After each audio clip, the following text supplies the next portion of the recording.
compartimos. Pindaba acá, tenés compartir. Y ahora te vas al PowerPoint y lo liberas. ¿Listo, Sari? Bueno.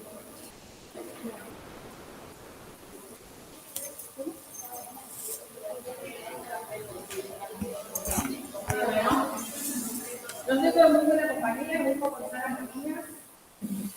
Nos vemos. Hola. ¿Qué tal? Bueno, yo hoy les voy a dar los fármacos para el tratamiento de la hipertensión, ¿sí?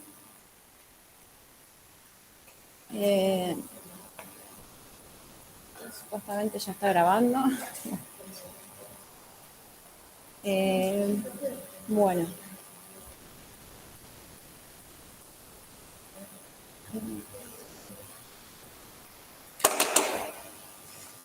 Este es el problema, es que el mouse no me da para irme más para allá. Bueno. Sí. ¿Querés ir a prenderlo? Así no tengo... Si hace calor.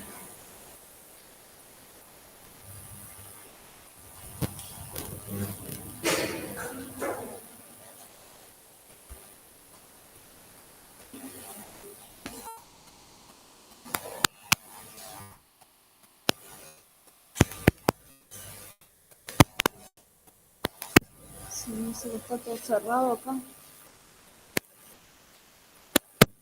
Bueno, vamos a ver. Ustedes algo...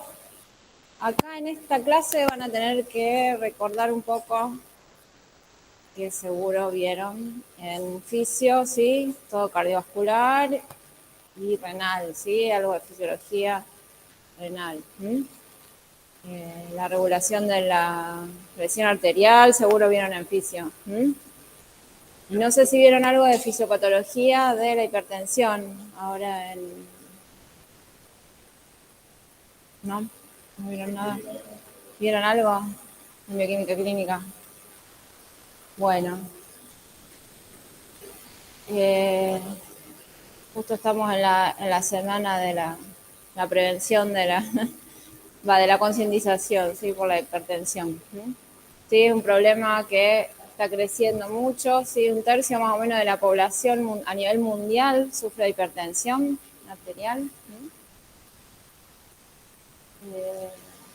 Y bueno, la hipertensión arterial se define como el incremento sostenido de la presión arterial a niveles de 140, 90 mililitros de mercurio o más. Sí, varias determinaciones ya mayores, bueno, de 140, 90 o mayores, determinan que ese paciente es hipertenso.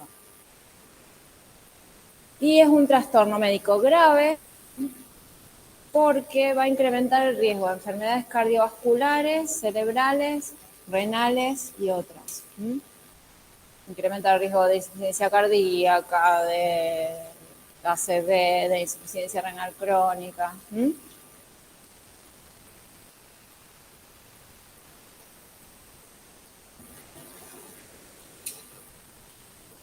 El 90% de los casos de hipertensión arterial se llaman, corresponden a la hipertensión arterial esencial, que es una hipertensión de causa no determinada. Entonces, es responsable de más del 90% de los casos de hipertensión vistos en la práctica médica. Hay asociados, digamos, hay factores genéticos que predisponen a la hipertensión. Pero también hay factores de riesgo que podrían ser modificables, ¿sí? Como la dieta, el excesivo consumo de sal que tenemos ahora en la dieta, dietas ricas en grasas saturadas y grasas trans, y el bajo consumo de frutas y hortalizas. Después, bueno, la inactividad física también es un factor de riesgo, el consumo de tabaco y alcohol y el sobrepeso y la obesidad. Todos estos factores son se podrían modificar con dieta, ejercicio, una vida saludable. Y después están los factores de riesgo que no son modificables, que son, bueno, los antecedentes familiares, ahí están los factores genéticos, ¿sí? Que predisponen a la hipertensión. Bueno, la edad, los mayores de 65 años de edad, y otras enfermedades concomitantes, como la diabetes y la nefropatía. Esto muy común que los diabéticos terminen siendo hipertensos, o al revés, los hipertensos terminen siendo diabéticos. Qué lástima que no se ve bien, pero bueno, porque este lo agregué, creo que no lo tienen ustedes. Justo que se ve mal. Pero bueno, es cómo se regula, ¿sí? En la hipertensión lo que hay es un desbalance, ¿sí? Entre el sistema renina-angiotensina y el sistema simpático. Fíjense, ¿algo se acuerdan de cómo se regula la presión arterial o no? Nada.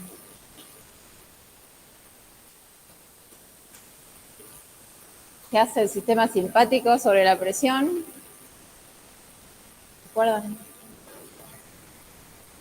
Aumenta la presión. ¿Qué hace para aumentar la presión? Fíjense, bueno, yo me olvidé el puntero. Fíjense, tiene varias formas de aumentar la presión.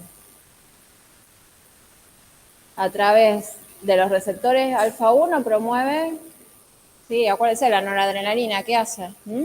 La adrenalina promueven vasoconstricción.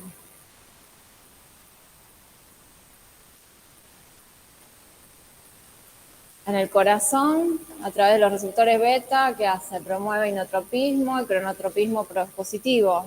Aumenta la frecuencia, eso lo vieron también. La frecuencia cardíaca, la fuerza de contracción y la velocidad de conducción. Después, a través de alfa-1 también promueve la vasoconstricción arterial. También promueve la liberación de renina. Si se acuerdan algo del sistema renina-angiotensina, ¿qué hacía? No se acuerdan, ¿lo vieron en fisión? Algo vieron. La renina, bueno, después lo vamos a repasar un poco más, pero bueno, la renina aumenta la producción de angiotensina 2, que es un vasoconstrictor potente. ¿Cómo? Claro. Y además la angiotensina promueve la liberación de aldosterona, que está ahí, que lo que va a hacer es que se retenga sodio y agua, aumenta el volumen extracelular y aumenta, fíjense, el gasto cardíaco. La presión arterial se regula a través del gasto cardíaco y la resistencia vascular periférica. ¿Sí? Fíjense que la vasoconstricción venosa va a hacer que aumente el gasto cardíaco, por ende va a aumentar la presión arterial. La expansión del volumen también aumenta el gasto cardíaco. Y la vasoconstricción arterial aumenta la resistencia vascular periférica. Ahora vamos a ver un poco.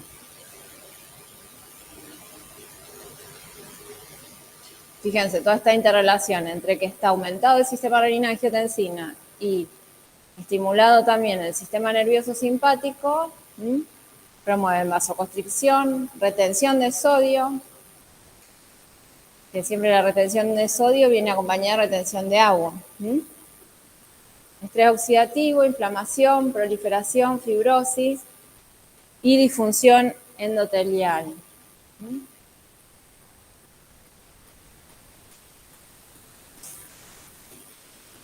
La disfunción endotelial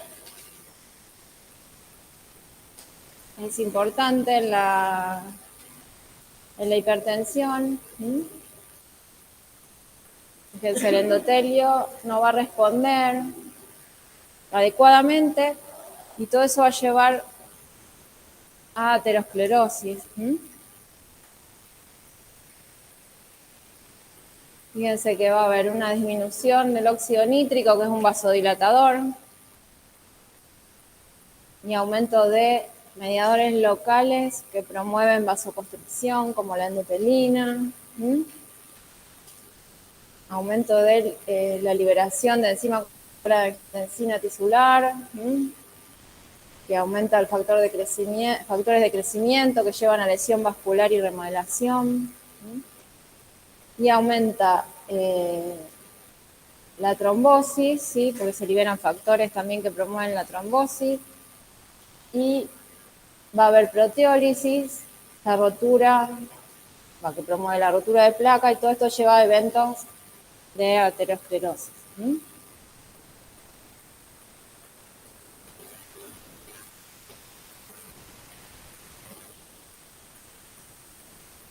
Hay otros componentes, todos los problemas en los renales pueden provocar hipertensión, ¿sí? Ya que el riñón es encargado también de regular la presión. Y fíjense, por ejemplo, este es un caso en el que la anemia puede promover hipertensión porque, bueno, la hemoglobina es renoprotectora. Y cuando disminuye, se promueve la fibrosis intersticial renal, que puede llevar a enfermedad renal crónica hipertensiva. Otra de las causas.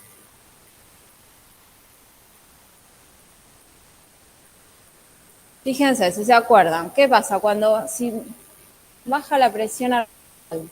No sé si me puedo. Fíjense, ahí la presión arterial es constante de entre 8 y 12 milímetros de mercurio.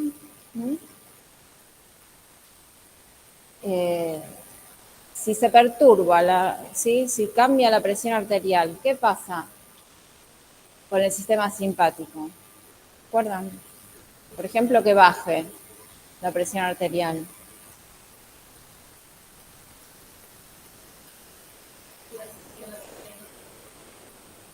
Sí, antes de eso,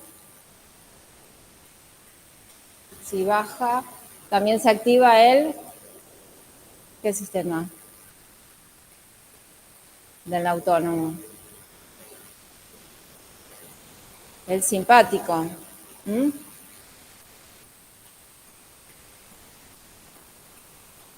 Bastante perdido en la presión.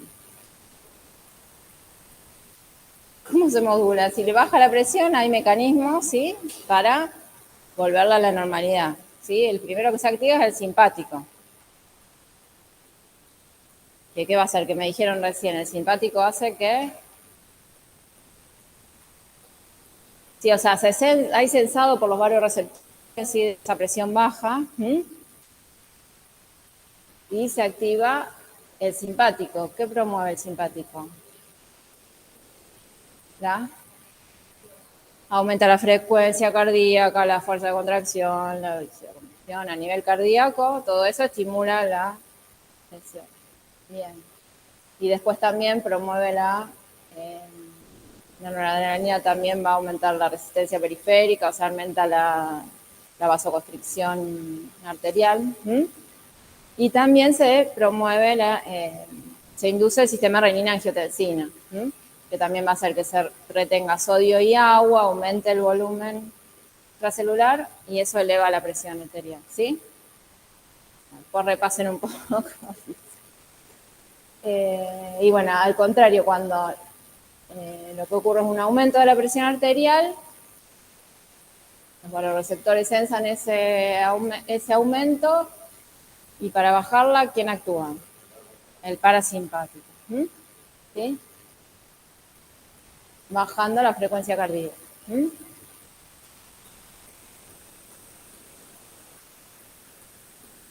Bueno, tiene un repaso que supuestamente ustedes ya más o menos lo tienen que saber. Que es la presión sistólica y la diastólica. Sí, eso lo vieron. La sistólica es la presión máxima que se alcanza la sístole. Y bueno, depende del volumen sistólico, de la volemia y de la distensibilidad de la aorta y las grandes arterias. Y la diastólica es la mínima, presión de la sangre, corta las arterias, ¿sí? Durante la diástole. ¿Mm?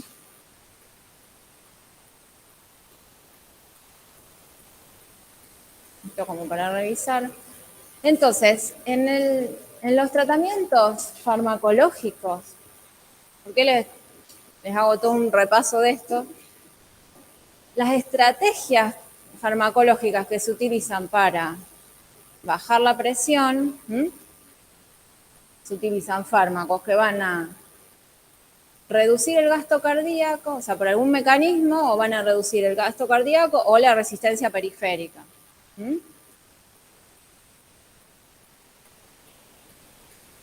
Entonces, fíjense, para disminuir el gasto cardíaco, yo lo que puedo es disminuir la contractilidad del miocardio o disminuir la presión de llenado ventricular. Que esto se puede hacer disminuyendo el tono venoso o disminuyendo el volumen sanguíneo.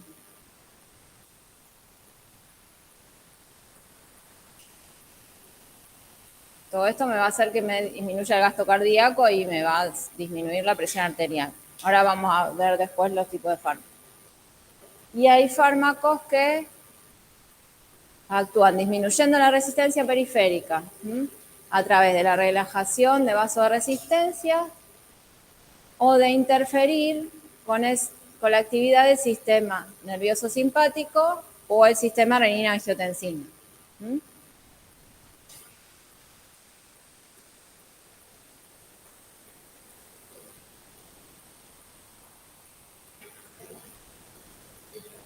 Fíjense, acá están todos, no se asusten porque no se tienen que saber todo, pero toda la clasificación de los fármacos antihipertensivos. Acá están clasificados según su sitio de acción o mecanismo de acción. Vamos a ver, los diuréticos, bueno, ahora los vamos a ver que lo que hacen es disminuir el volumen sanguíneo. Después tienen los fármacos que actúan sobre el sistema nervioso simpático, que ya los vieron ustedes. No sé si se acuerdan los antagonistas beta, los vieron. Eso no los vamos a volver a ver.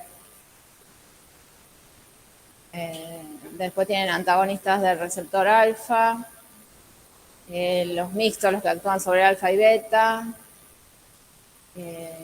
y los agentes adrenérgicos con acción central, como la metildopa, clonidina, y bloqueantes de neuronas adrenérgicas, bueno, estos que ni se usan casi.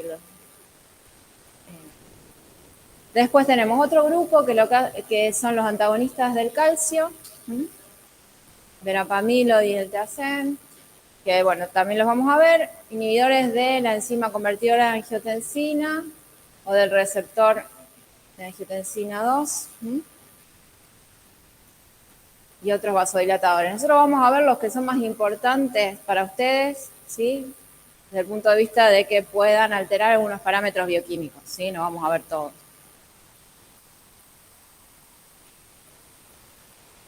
Pero bueno, este grupo, los diuréticos, son un grupo importante y que modifican un montón de parámetros bioquímicos.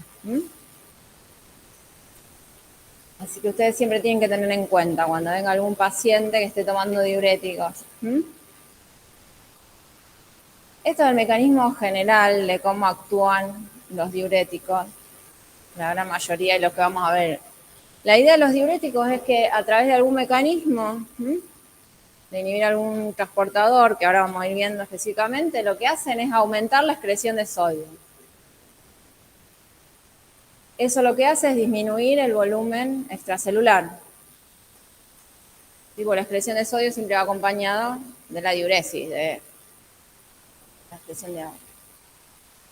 Entonces, al disminuir el volumen extracelular, se disminuye el retorno venoso, disminuye la precarga y el volumen sistólico.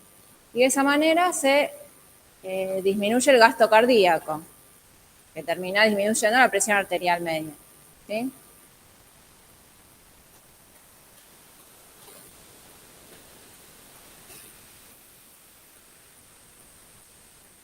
Dentro de los diuréticos, los más usados son los tiacídicos. Los diuréticos se clasifican, bueno, por dónde actúan. Acá es donde también tendrían que repasar un poco fisiorrenal, un poco la nefrona, no sé si se acuerdan algo.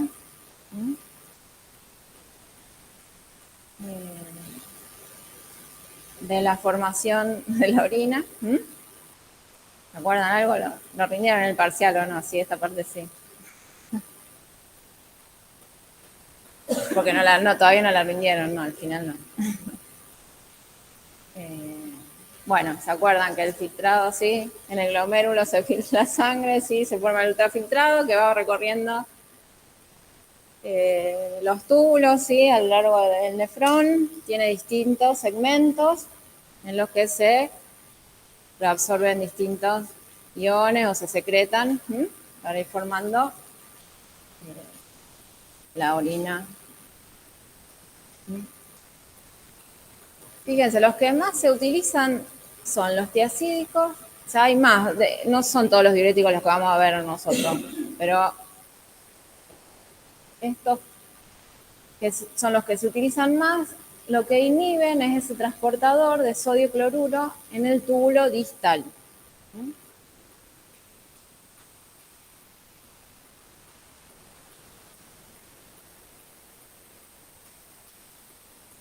Entonces, al inhibir ese transportador, ¿qué va a pasar? No se va a reabsorber, o sea, a nivel del túbulo distal no se va a reabsorber sodio y cloruro. Entonces, se va a aumentar la excreción de sodio y la de agua.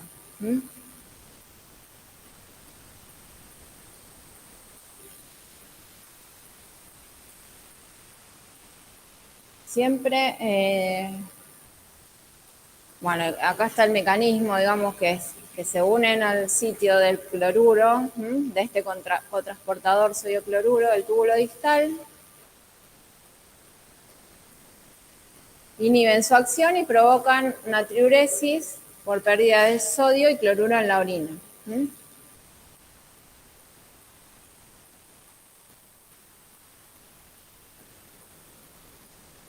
O sea, siempre que un paciente está tomando un diurético va a tener una orina más diluida, ¿sí?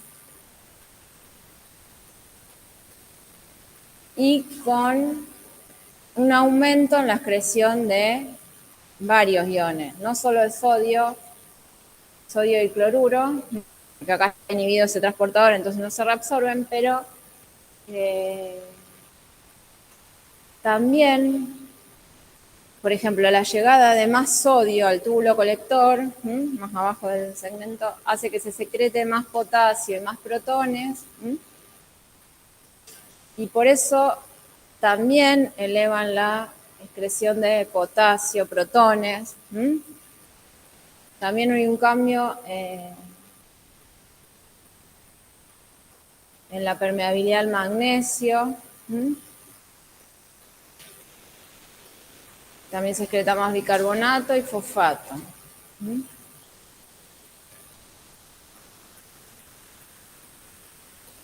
Y el calcio al principio aumenta la excreción y después en tratamiento prolongado disminuye la excreción. Fíjense, de estos los más, yo les marqué en rojo el más utilizado, sí, uno de los más utilizados, que son los que tienen que saber. Después los otros se los puse para que los tengan en cuenta. Pero les marqué uno, les resalté uno en rojo para que al menos se acuerden eso, ¿sí? De cada grupo. Son los más utilizados. Pero bueno, los otros también se usan. Y bueno, como el modelo de los tiacídicos es la hidroclorotiacida. Así que nosotros de los fármacos lo que más vamos a ver, entonces los efectos adversos, porque, bueno, entre los efectos adversos más importantes de los diuréticos, tienen otros, pero los más importantes para ustedes son el desorden en los electrolitos, ¿sí? Que tienen, porque obviamente excretan electrolito. Entonces, fíjense que yo les puse ahí que estos aumentaban la excreción de potasio. Entonces, uno de los efectos más importantes es la hipopotasemia.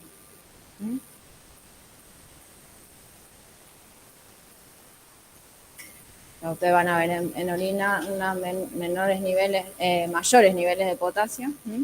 Aunque la orina está diluida, pero bueno, hay más electrolitos. La expresión fraccional, digamos, es más alta de estos iones. Y en sangre voy a tener hipopotasemia.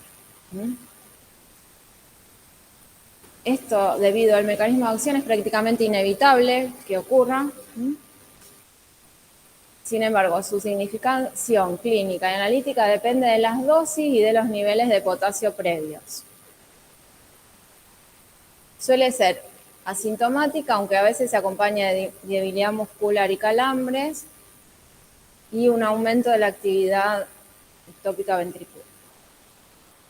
¿Sí? Si es muy, o sea, y si los niveles de hipopotasemia son, o sea, si el potasio es muy bajo, ahí sí puede haber riesgo de muerte. ¿Sí? O sea, que depende, bueno, de las dosis y de cada paciente, pero hay que controlarlo. Generalmente estos se administran, después vamos a ver más adelante que hay otros tipos de diuréticos que lo que hacen es ahorrar potasio, o sea, que mantienen niveles de potasio, entonces se usan juntos para evitar estas hipopotasias. Bueno, también entre los efectos adversos alteran el perfil lipídico, inducen aumento de colesterol, LDL y triglicéridos. Pues yo les dije ahí que podían también aumentar los niveles. Bueno, el calcio en algunos momentos aumentaban o disminuían, pero pueden dar hipercalcemia. Y sobre todo hay que tener cuidado en pacientes con hiperparatiroidismo. También pueden dar hiperuricemia. Suelen elevar el ácido úrico en 0,5 miligramos de decilitro. Hiponatremia. ¿Qué es la hiponatremia? Bajo el sodio, ¿sí? Vieron que hay hipopotasemia y hiponatremia. ¿Por qué? Porque se excreta más sodio. Entonces, bien por el mecanismo de acción, digamos. Si excreta más sodio, van a tener.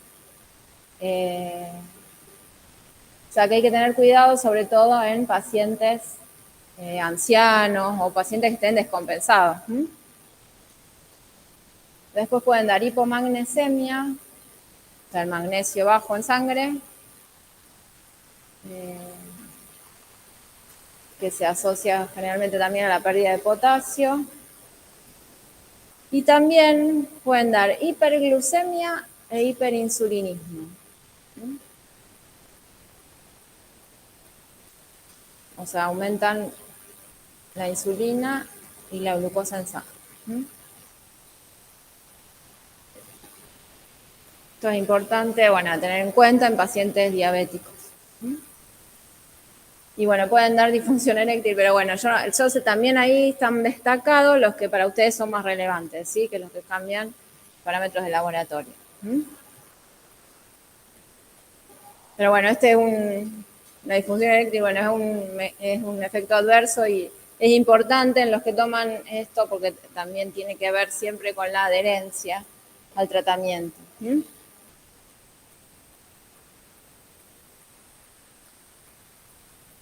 Y fíjense que también les marcamos, bueno, las interacciones, porque también siempre tienen que ver en conjunto todo lo que está tomando, ¿sí?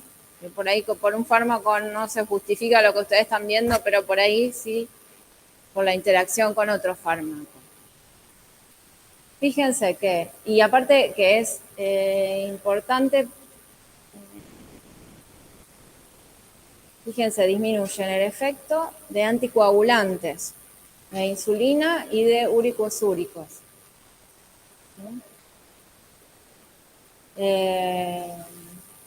Que aumentan el ácido úrico.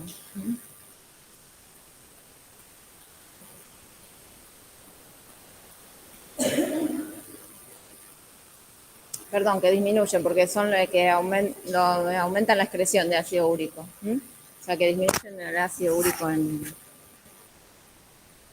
sangre, que se usan para la gota, que es donde hay ácido úrico aumentado. ¿Mm?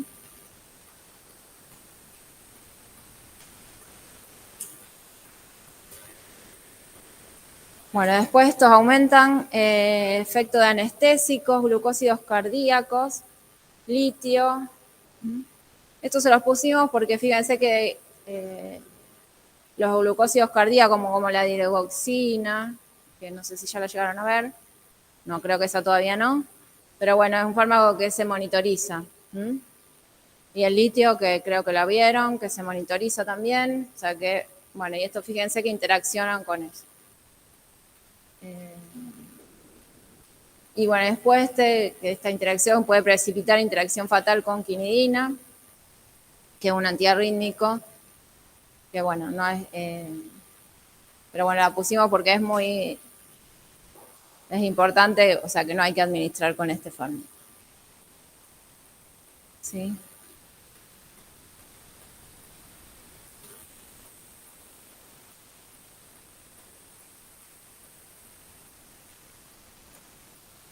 Fíjense, los otros diuréticos los tiacídicos son diuréticos que se les llama de techo bajo o sea, que tienen una eficacia diurética que no es tan grande, es del 5% más o menos, o sea, de la excreción, o sea, logran una excreción de sodio del 5% mayor, o sea, aumentan la excreción en un 5%.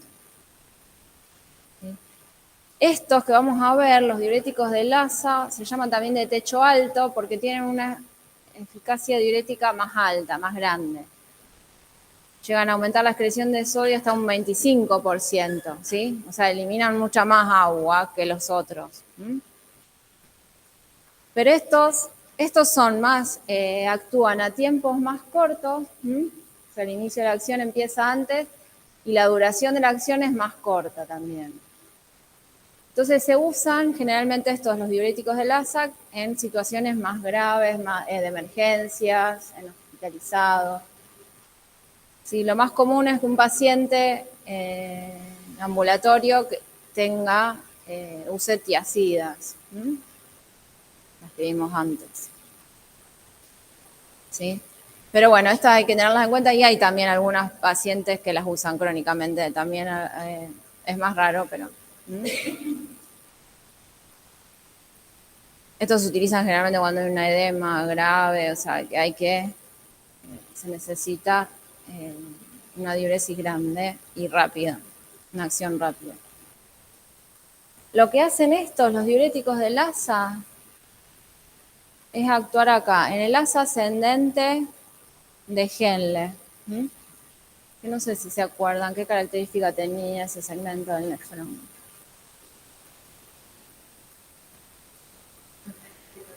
Bien, es el segmento diluyente de la orina, muy bien. O sea, ahí se reabsorben iones, pero no se reabsorbe agua. Entonces ahí se diluye la orina.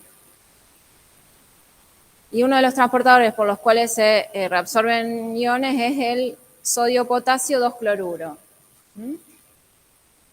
Y ese es el que inhibe los diuréticos del asa. Como la furosemida, ahora vamos a ver. O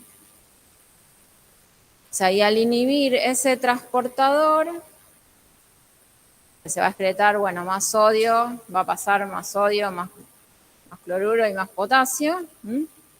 Pero además, lo que se va a alterar es, ¿se acuerdan que en este segmento también es donde se concentra se hace el gradiente córtico medular? Todos esos iones.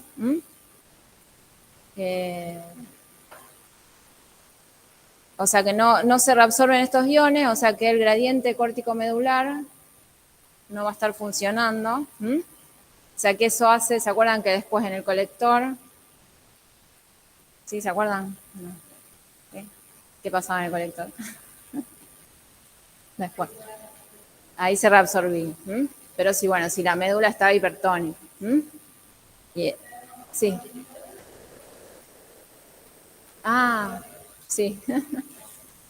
Sí, no sé, pero bueno, no lo podemos apagar. Hace mucho calor.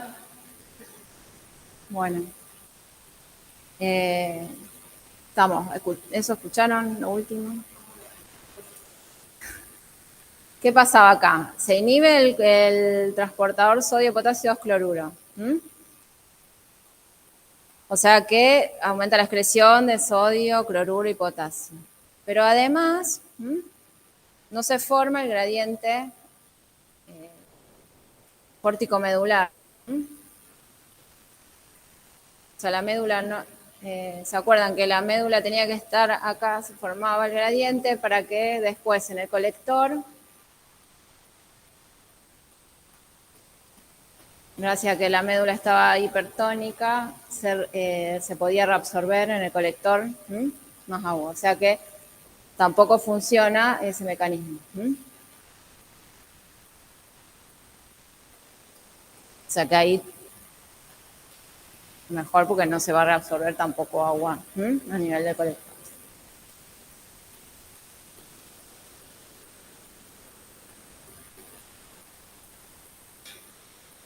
Y bueno, y también fíjense que se excreta más potasio y además también porque hay un mecanismo también de que cuando llega más sodio a algunas células en el colector, hace que se excrete más potasio y más protones.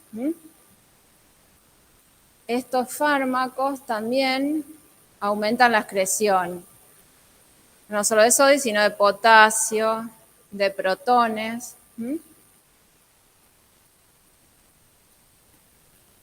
Y bueno, y después también, porque alteran los gradientes de las membranas, ¿sí? Hacen que se excrete también más calcio, más magnesio.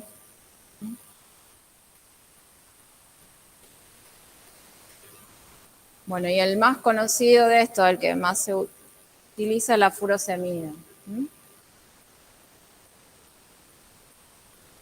Entonces, estos fármacos, similar a lo que pasaba con las tiacidas, también tienen como efectos adversos la hipopotasemia. El uno, bueno, es la alcalosis metabólica, porque secreta mucho protón. Entonces, riesgo de alcalosis metabólica, hiperclorea. Pues también van a dar hiponatremia porque secreta más sodio.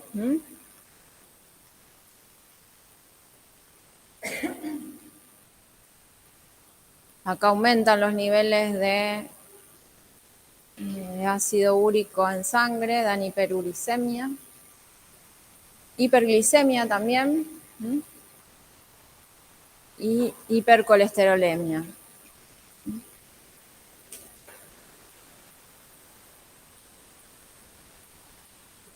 No, después uno de los efectos más también más importantes es la ototoxicidad que tienen estos fármacos. También porque compiten con la excreción del ácido úrico, porque se excretan por el mismo transportador y entonces elevan los niveles de ácido úrico en el plasma.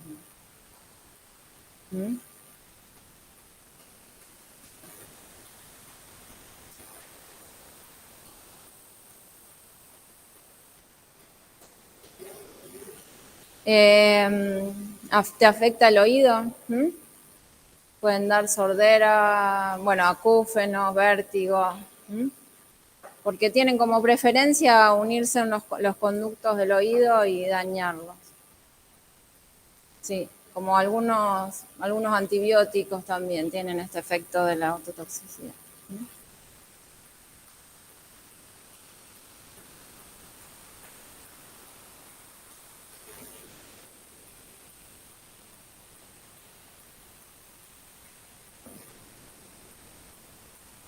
Bueno, y después fíjense que también interaccionan con algunos otros fármacos importantes para ustedes, como los anticoagulantes. Entonces pueden aumentar la actividad anticoagulante.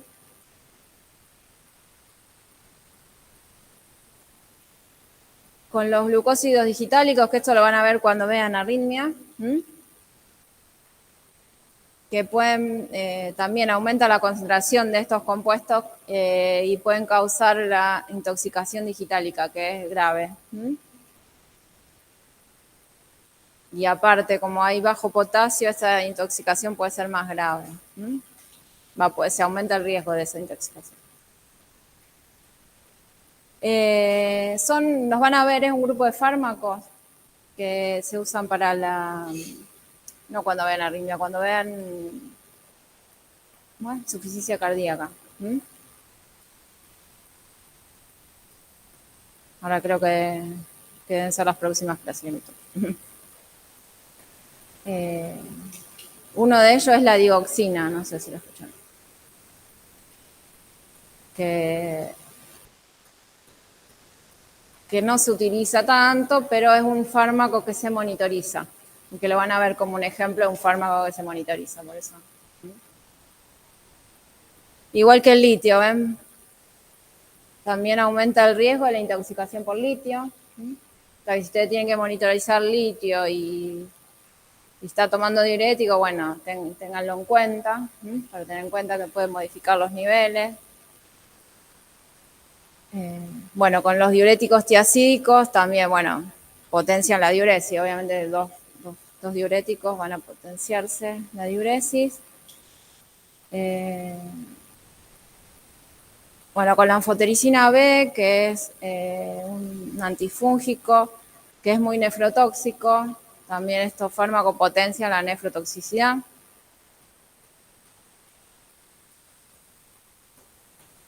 Bueno, y potencian la autotoxicidad de otros fármacos, los aminoglucósidos que son antibióticos. Sí. ¿Por qué?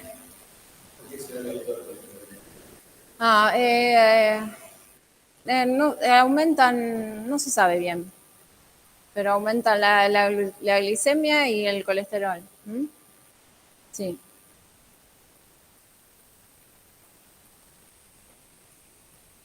Sí,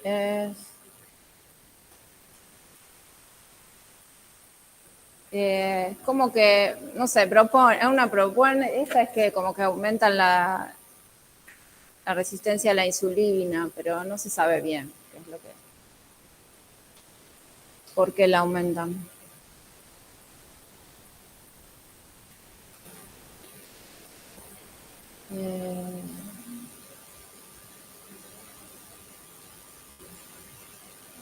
Pero bueno, es importante porque a veces por ahí hay un paciente que venía siempre con parámetros normales de colesterol y glicemia y empezó a tomar estos diuréticos y se le alteraron y bueno, para tenerlo en cuenta.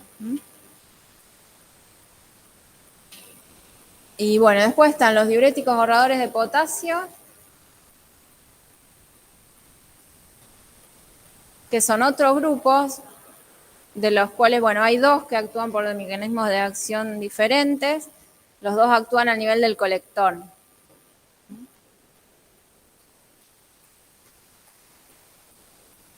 Que son bueno, acá los tienen los inhibidores de canales de sodio,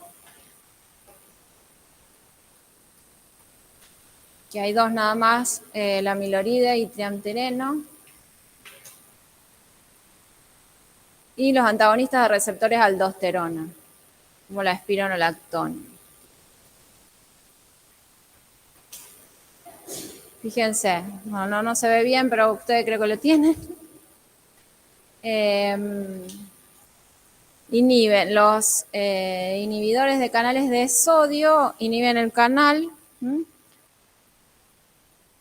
en el cual se reabsorbe sodio en el colector. Estos tienen poco efecto diurético, porque fíjense que ya el sodio que llegó al colector ya a medida que pasó el nefrón ya se reabsorbió la mayor cantidad. Siempre, mientras más alejado del proximal estén, ¿se acuerdan que en el proximal es donde se reabsorbe la mayor parte del sodio del agua? Mientras más lejos de eso estén, menos sodio va a llegar, o sea, menos efecto diurético van a tener. Pero son importantes porque lo que tienen un mecanismo por el cual al no reabsorberse ahí el sodio, cambia el gradiente electroquímico y no se va a excretar tanto potasio y por eso se llaman ahorradores de potasio. Y sirven se administran generalmente en conjunto con los tiacidas o los diuréticos de Lassa para que no baje tanto el potasio.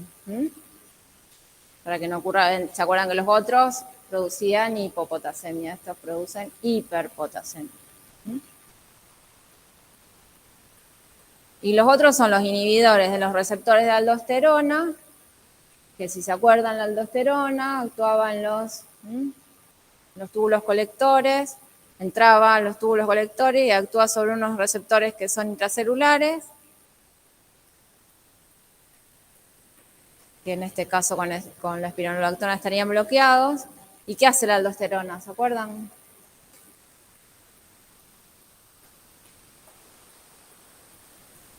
¿Cómo?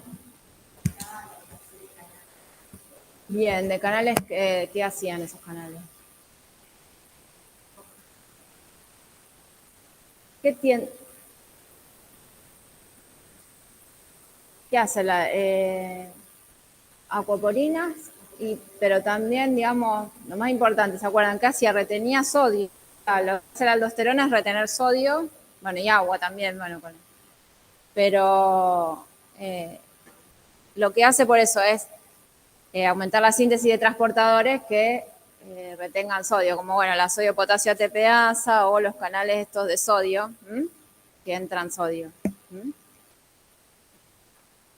Entonces, al estar inhibido, hay menor reabsorción de sodio. No va a haber síntesis de esas proteínas y no va a haber. Se elimina.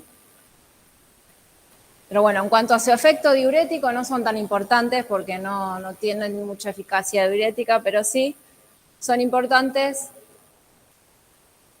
porque son ahorradores de potasio.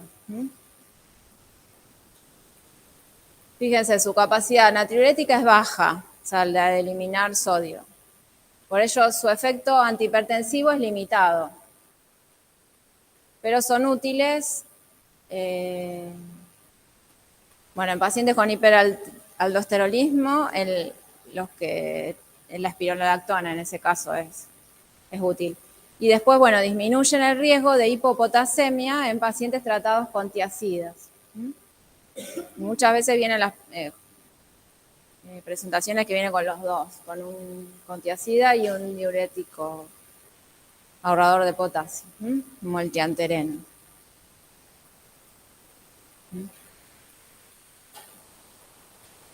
Y bueno, estos tienen efectos adversos, como dijimos, la hiperpotasemia, que también es peligrosa y puede ser fatal. Así que es muy importante controlar los niveles séricos de potasio cuando se están administrando.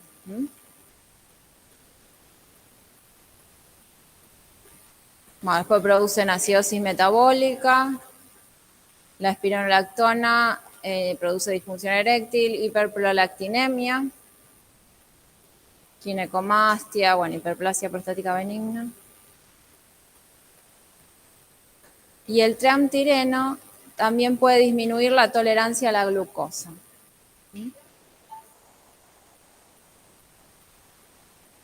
También, sí.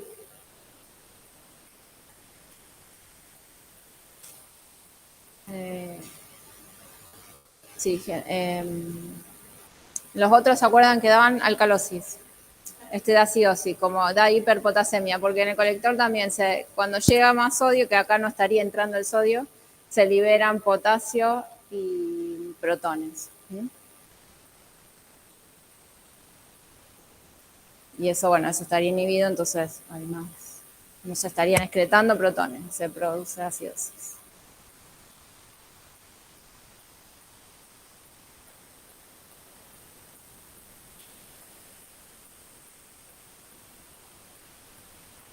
Y fíjense que también puede alterar la tolerancia a la glucosa. Son todos estos.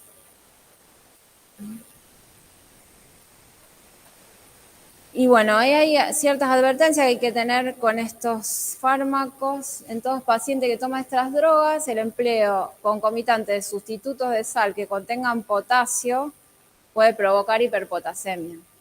O personas que estén tomando suplemento de potasio, hay que tener mucho cuidado. Después hay que tener mucho cuidado en el uso concomitante de inhibidores de la enzima convertidora de angiotensina, o ahora los vamos a ver a estos fármacos, ¿sí? Que son fármacos que, antagonistas del receptor de angiotensina, que también aumentan, producen hiperpotasemia, entonces no se pueden administrar juntos. O la trimetoprima también, que es un antibiótico. Y debe tenerse precaución con la administración conjunta con beta bloqueantes o AINES que reducen las concentraciones plasmáticas de aldosterona. Que también la aldosterona retiene potasio, entonces hay que tener cuidado por la hiperpotasemia.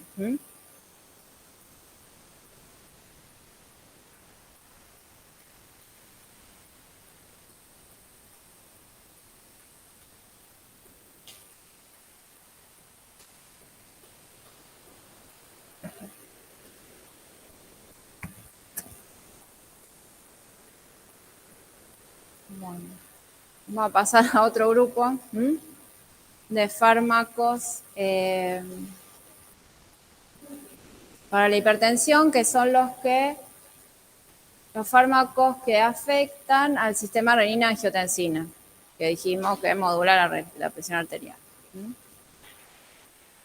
De estos hay 3 tipos, según su mecanismo de acción, tipos de fármacos que modulan el sistema renina-angiotensina, que son los inhibidores de la enzima convertidora de angiotensina, o IECA,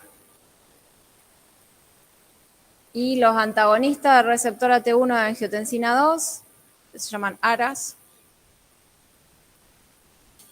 Y después están los inhibidores directos de la renina, que son el alisquiren, que estos no se usan mucho, así que eso no los vamos a ver, nosotros los puse en la clasificación. Los otros son muy usados, seguro que conocen a alguien que toma el Alapril o losartán, ¿sí? Si tienen algún familiar hipertenso, seguro toma alguno de estos. Los otros se usan, pero estos se usan mucho. Son los de primera elección. Fíjense, si se acuerdan, el sistema renina-angiotensina es un sistema donde hay varios péptidos que se van convirtiendo, ¿sí? El precursor de la angiotensina 2. La angiotensina 2 es la que tiene las acciones presoras.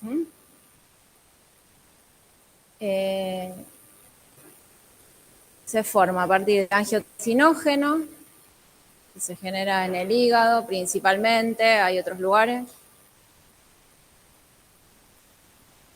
Y se acuerdan que cuando, por ejemplo, ante una bajada de presión, se liberaba renina de los riñones, de las células glomerulares del riñón. ¿Qué hace? La renina convierte al angiotensinógeno en angiotensina 1. Son peptidasas, o sea, y después la angiotensina 1 por la enzima convertidora de angiotensina, ¿sí? Que se le dice ECA, se convierte en angiotensina 2, que es la que va a actuar sobre 2 receptores. Hay más, pero bueno, los principales son el receptor AT1 y el AT2. Y para sus acciones, digamos, fisiopatológicas, el principal es el receptor AT1, que es por donde promueve la vasoconstricción, la retención de sodio. Todas las acciones malas de la angiotensina las hace a través del AT1. Y por eso hay un grupo de fármacos que antagonizan ese receptor AT1 y se pueden usar para la presión. Fíjense acá, cuando angiotensina 2 se une al receptor AT1, promueve todas estas acciones. Fíjense que actúa a nivel de varios órganos. Fíjense, a través de actúa sobre la corteza suprarrenal, aumentando la aldosterona. Creo que este lo tienen después en otra, más adelante. Yo lo cambié de lugar para porque me pareció que había quedado medio... Pero bueno, yo se lo había puesto. Que seguro todo esto también lo vieron en fisio. Aumenta la concentración de aldosterona, que promueve la reabsorción de sodio. Todo esto, en el riñón también la angiotensina promueve la reabsorción de sodio y agua a nivel proximal. En el sistema nervioso central aumenta la sed y el apetito por la sal. Todo eso, fíjense que aumenta el volumen circulante. Después también en el sistema nervioso periférico aumenta la descarga del simpático. Que el simpático también promueve constricción y aumenta. Después también allá en las arterias produce vasoconstricción y en el corazón aumenta la frecuencia y la contractibilidad. O sea que fíjense que aumenta el volumen, la resistencia periférica y el gasto cardíaco. ¿Sí? Y bueno, el aumento de volumen también va a hacer que aumente el gasto cardíaco. ¿Sí?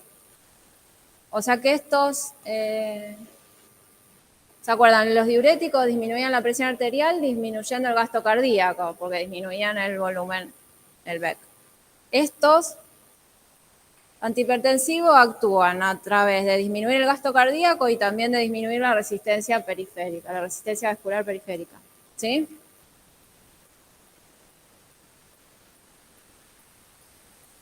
Bueno, acá está más o menos lo mismo, porque están todas las acciones de la angiotensina, ¿sí? Que promueve vasoconstricción directa en los vasos. Después a nivel renal, que aumenta la reabsorción de sodio y la liberación de aldosterona, que también promueve la reabsorción de sodio.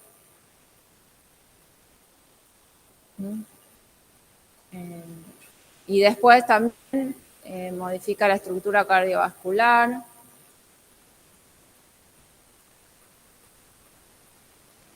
Sí, aumenta la poscarga. Y bueno, y aumenta la producción de factores de crecimiento y de síntesis de proteínas de matriz extracelular, que lo que hacen es aumentar la fibrosis cardíaca.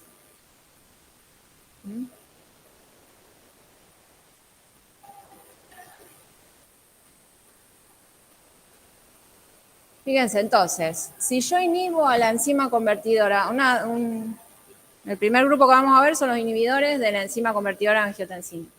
Si yo inhibo a esta enzima, ¿se acuerdan del cuadrito? Lo que hago es, no paso a angiotensina 1 a angiotensina 2. Entonces tengo menos angiotensina 2 para que eleve la presión, ¿sí? Para que aumente el gasto cardíaco y la resistencia periférica.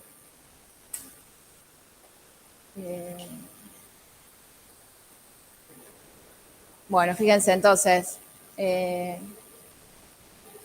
estos fármacos, bueno, acá tiene también algunos otros efectos porque esa enzima, o sea, el sistema renina de angiotensina también tiene otros péptidos que son algunos como, no solo la angiotensina 2, sino que hay otros péptidos que son la angiotensina 1,7 que también, que al contrario, ejerce acciones contrarias a la angiotensina 2, o sea que en este caso promueve relajación en lugar de vasoconstricción.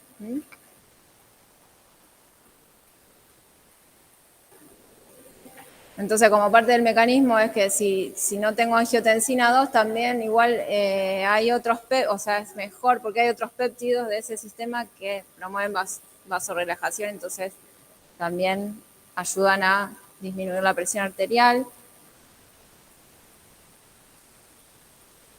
Y después hay otras quininas que también promueven vasorelajación y que la enzima convertidora de angiotensina las pasa a productos, las degrada a productos inactivos. Entonces, al estar inhibida esta enzima, no se degradan las quininas, que por un lado tienen, tienen sus efectos beneficiosos también, o sea, ayudan al mecanismo de acción. Pero bueno, después tienen, ahora vamos a ver, las quininas como la bradiquinina, productos, y ese es un efecto adverso, es el principal de estos fármacos, que es la tos. Y el efecto secundario más común, que parece estar ligado, bueno, a esta inhibición de la degradación de quininas.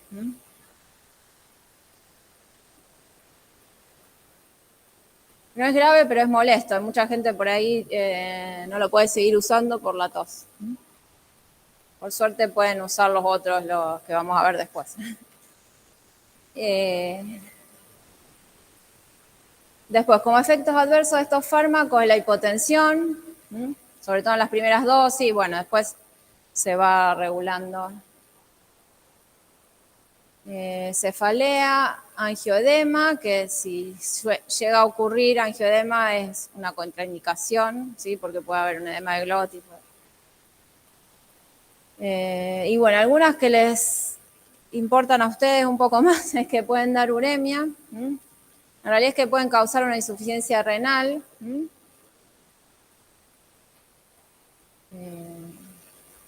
O sea, cuando hay pacientes con insuficiencia renal hay que usarlos con precaución.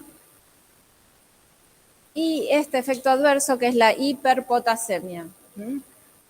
Entonces, por eso nunca se pueden dar con un diurético ahorrador de potasio, porque van a aumentar más la hiperpotasemia y puede ser muy grave. Y generalmente lo que se hace, los IECA se pueden administrar con un diurético tiacídico, que daba hipopotasemia, ¿se acuerdan? En general, los pacientes hipertensos, al principio a veces empiezan con un fármaco y responden, pero después hay gente que para controlar la hipertensión, al menos hasta 4 fármacos toman. ¿Sí? Entonces se combinan fármacos de distintos mecanismos de acción. ¿Sí? Y bueno, es común usar, por ejemplo, algún inhibidor de estos del sistema renina-angiotensina con algún diurético, o algún antagonista de calcio que vamos a ver. Ah, eso está. Iba a decir.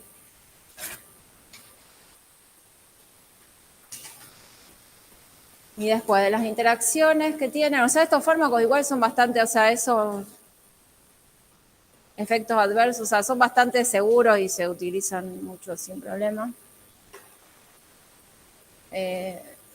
Bueno, en cuanto a las interacciones, los antiácidos pueden reducir la biodisponibilidad de inhibidores de la ECA. Los antiinflamatorios no esteroides disminuyen la respuesta antihipertensora a dichos inhibidores. Y estas dos que son más relevantes para ustedes, que es los diuréticos ahorradores de potasio, así como los complementos de potasio, exacerban la hiperpotasemia inducida por inhibidores de la ECA. Y los IECA incrementan las concentraciones plasmáticas de digoxina y de litio, que son dos fármacos que van a ver que se monitorizan.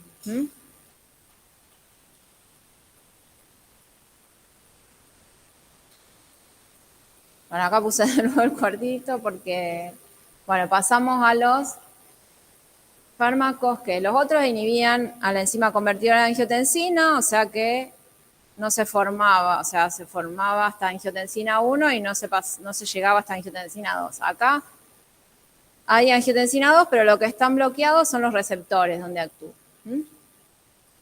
Entonces, bueno, inhiben todo esto que vimos, ¿sí? Por eso disminuyen la presión arterial.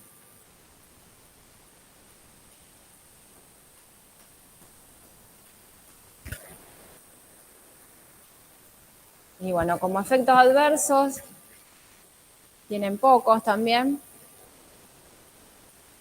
Pero bueno, fíjense que no tienen la tos que tienen los IECA. Generalmente cuando un paciente que está usando IECA tiene tos, pasan a utilizar alguno de estos. Y bueno, también pueden producir angioedema, pero con menor incidencia que los IECAS. Bueno, tienen efectos teratogénicos, o sea que no se pueden usar durante el embarazo. Pueden provocar insuficiencia renal aguda, o sea que, bueno, ahí se puede alterar la creatinina y la urea. Y también producen hiperpotasemia, al igual que los IECA. Entonces acá hay que tener cuidado también con los suplementos de potasio, con los ahorradores de potasio.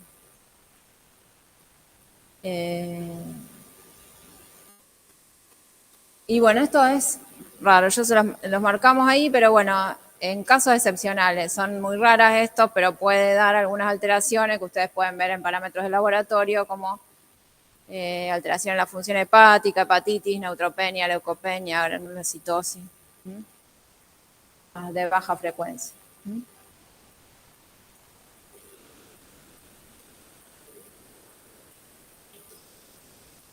¿Qué hora es? 1:15. ¿Muy mareados hasta acá? Sí. No, si está muy mareado, pregunta. Ah.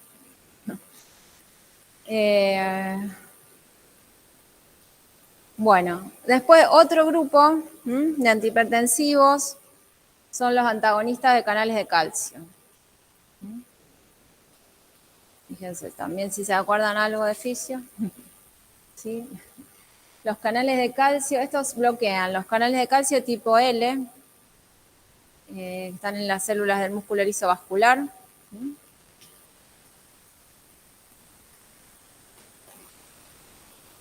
Y en las células cardíacas también.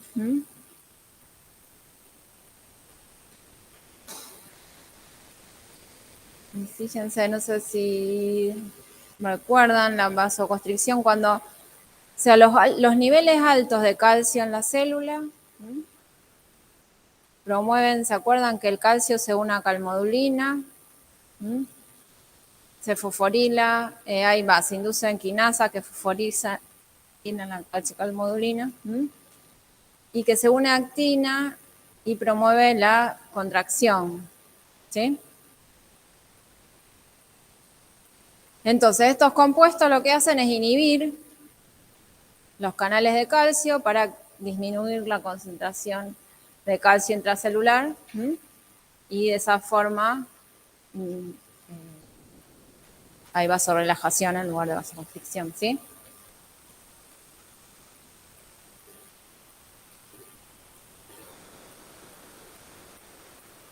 A grandes rasgos este es el mecanismo de acción, ¿sí?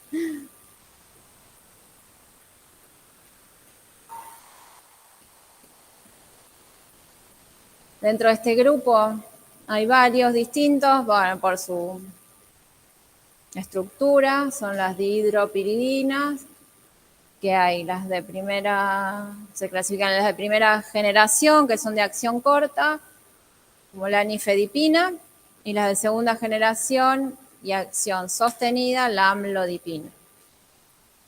Después están las benzotiazepinas, que, bueno, la que se usa es el diltiazem, y fenilalquilaminas, que es el verapamilo, el que más se utiliza.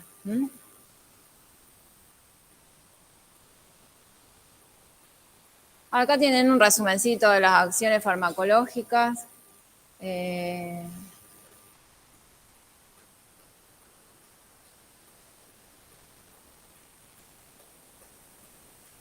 Fíjense, o sea, lo que promueven son vasodilatadores.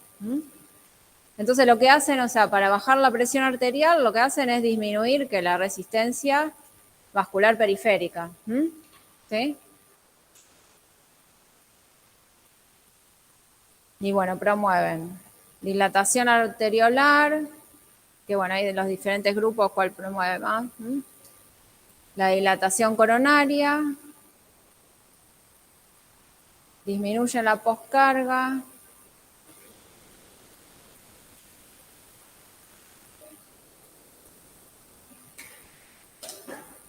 también, bueno, el diltiazem y el verapamil disminuyen la contractilidad miocárdica, la frecuencia cardíaca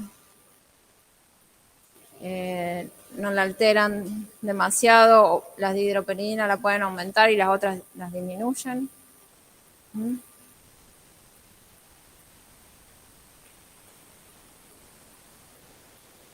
Sí, después, bueno, esto que alteran la conducción AB y el automatismo es porque también se pueden usar para las arritmias. Después eso lo van a ver cuando vean arritmia.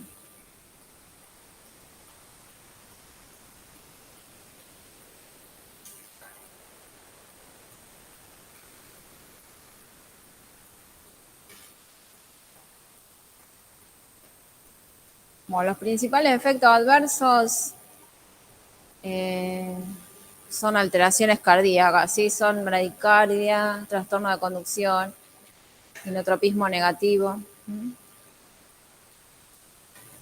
O el verapamil, que es característico, que produce constipación, sobre todo en los ancianos. Después las dihidropiridinas producen, bueno, edema, rubefacción, cefalea. Y bueno, lo más relevante para ustedes, pero que son también menos frecuentes estos efectos adversos, es que pueden aumentar las enzimas hepáticas.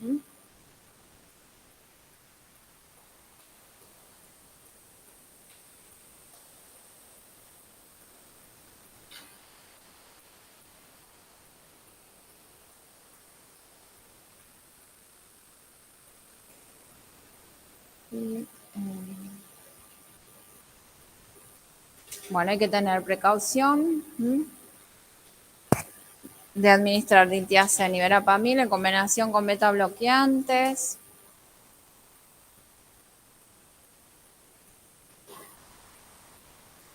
Y diltiazem y verapamil están contraindicados en trastornos de conducción e insuficiencia cardíaca. Después cuando vean. Y los antagonistas de canales de calcio, los de acción corta, bueno, están contraindicados en tratamientos crónicos, se usan los de acción prolongada.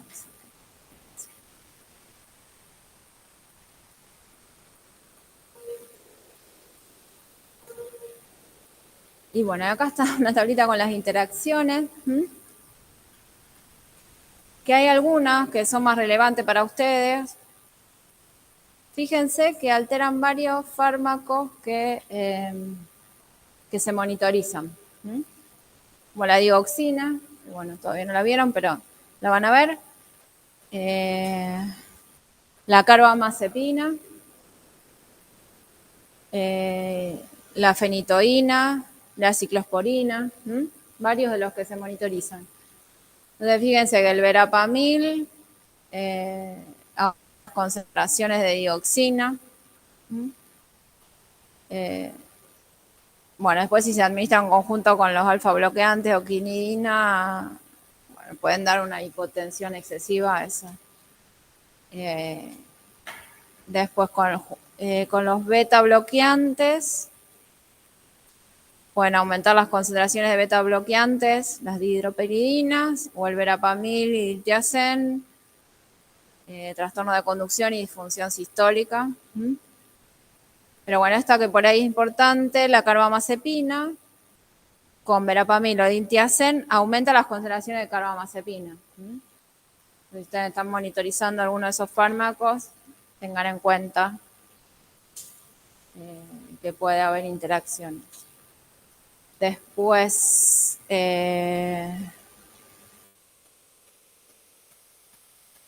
bueno, los inductores enzimáticos como la fenitoína y la rifampicina,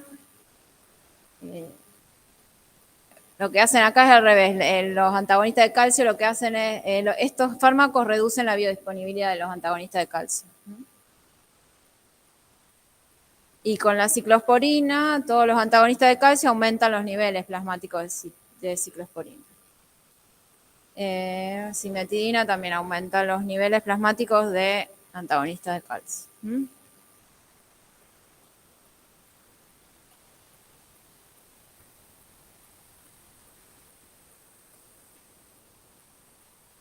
Bueno, otro grupo de los que se usan para la hipertensión, también es uno de los grupos más utilizados, son los antagonistas de los receptores beta, de beta-adrenérgicos. Acá están todos los antagonistas adrenérgicos. ¿Se acuerdan? Pero estos los vieron ya en otra clase. Todos los antagonistas beta, que están los no selectivos, los que son selectivos beta 1, más común el atenolol, de los no selectivos el propranolol. Pero esto ya vieron ustedes todos los parámetros que alteraban cuando vieron adrenérgico. Y bueno, y después algunos de los otros que se pueden usar, los que tienen, son antagonistas de alfa 1, como la prazosine, terazosine. Pero bueno, esto lo tienen en otra clase. Pero bueno, también tengan en cuenta que cuando hay un paciente hipertenso, generalmente está usando 3, hasta 4 fármacos antihipertensivos de distintos mecanismos. Y acá, por último, vamos a ver la metildopa, que cuando vieron adrenérgico capaz que ya la vieron, no sé si la alcanzaron a ver o no. La nombraron. La metildopa es importante porque es el fármaco de primera elección en las hipertensas embarazadas, ¿sí? Durante el embarazo, porque es muy seguro. Y lo utilizan las embarazadas.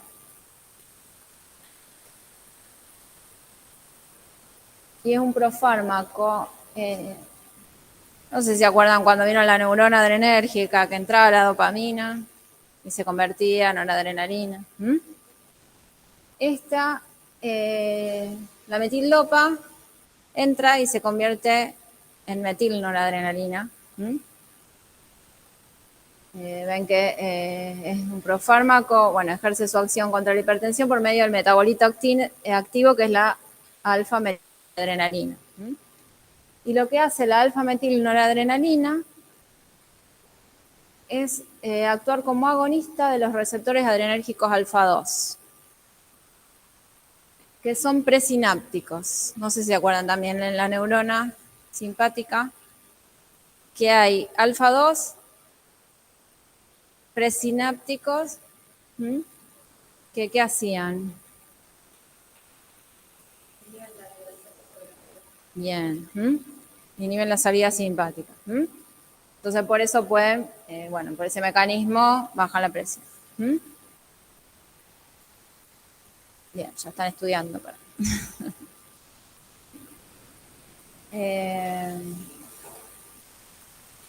Bueno, así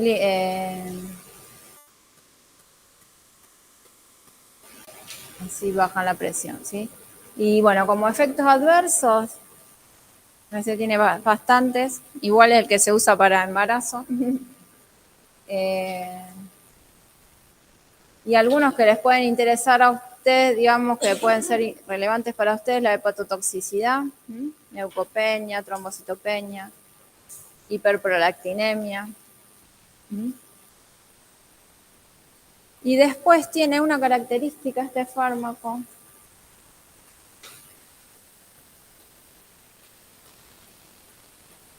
que puede alterar el test de Coombs, la prueba de Coombs, no sé si la vieron. ¿La vieron? Bueno, por eso también más que nada la pusimos, porque alrededor del día el 20% de las personas que reciben la metildopa durante todo un año pueden dar pruebas positivas de Coombs. Altera las proteínas del complejo RH, la metildopa. Y bueno, entonces pueden dar una reacción positiva. Aunque den las reacciones positivas del test de Coombs, solo el 1 al 5% de los pacientes va a mostrar una anemia hemolítica. O sea que se puede seguir utilizando, pero sí, ya si hay signos de anemia hemolítica hay que suspender el tratamiento. Y el test de Coombs puede permanecer positivo durante un año, incluso después de haber terminado el uso de la metildopa. Pero bueno, la anemia sí se revierte más rápido. Estamos más o menos un panorama muy rápido de los fármacos antihipertensivos. No sé, ¿qué hora es? Temprano. ¿Eh? Ah, bueno, temprano terminamos. No sé si fui muy rápido. ¿Les quedó alguna duda? Bueno, cualquier cosa me consultan.